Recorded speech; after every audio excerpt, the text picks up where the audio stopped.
Comprenons-nous qu'il y a une chose dont nous devons tenir compte, que ce nouvel Israël a reçu une mission pour toutes les nations, et qu'il y a un grand prix à payer pour cela.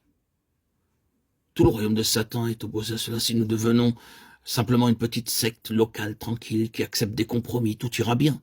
L'ennemi ne s'inquiétera pas si nous vivons simplement dans nos propres murs et nos portes fermées, et le monde ne nous troublera pas. Il nous laissera en paix. Mais si nous nous élevons sur ce niveau céleste pour embrasser tous les hommes en Christ, nous verrons que le monde nous est opposé, que l'ennemi lutte contre nous. Vous et moi, nous devrions comprendre cela en notre jour, comme personne ne l'a encore jamais compris. Ne voyons-nous pas ce qui arrive dans les nations? Il ne reste pas un seul missionnaire. Il n'est plus possible à personne d'entrer dans des pays, en particulier l'Orient, où on peut partager sa foi.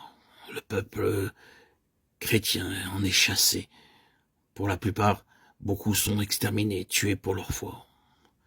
Et ces mêmes choses se produisent dans d'autres parties du monde. On a essayé de chasser les missionnaires. Pourquoi? Le royaume de Satan ne veut pas que Jésus pénètre dans le monde. Il y a eu littéralement des milliers de martyrs pour Jésus-Christ dans des pays où le christianisme était banni. Beaucoup d'autres dans les parties du monde un peu moins connues. Il n'a jamais existé quelque chose de semblable auparavant. C'est une nouvelle phase des choses. Satan sait que son temps est court et qu'il doit faire tout ce qui lui est possible pour fermer les nations à Jésus-Christ. Ah, il y a un tel prix lié à cette mission universelle. Étienne en est le grand exemple.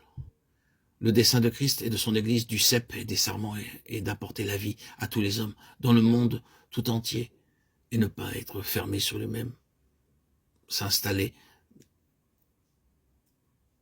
construire des édifices pour rester enfermé dans ses propres retranchements.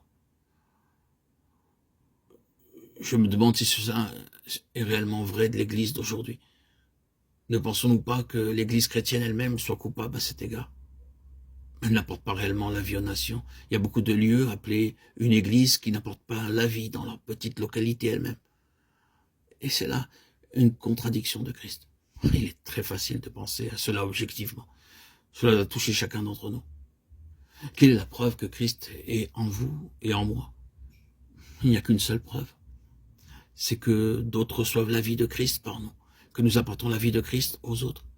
Il faut que lorsque ceux qui ont faim et qui sont dans le besoin viennent à nous, ils éprouvent le toucher de la vie. Ils pourront l'exprimer de manière différente.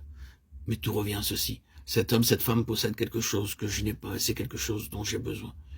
Il y a en eux quelque chose que je sens, et c'est ce dont j'ai réellement besoin. Cela devrait être vrai de chaque chrétien, parce que Christ est en nous pour se répandre à travers nous et apporter sa vie par nous.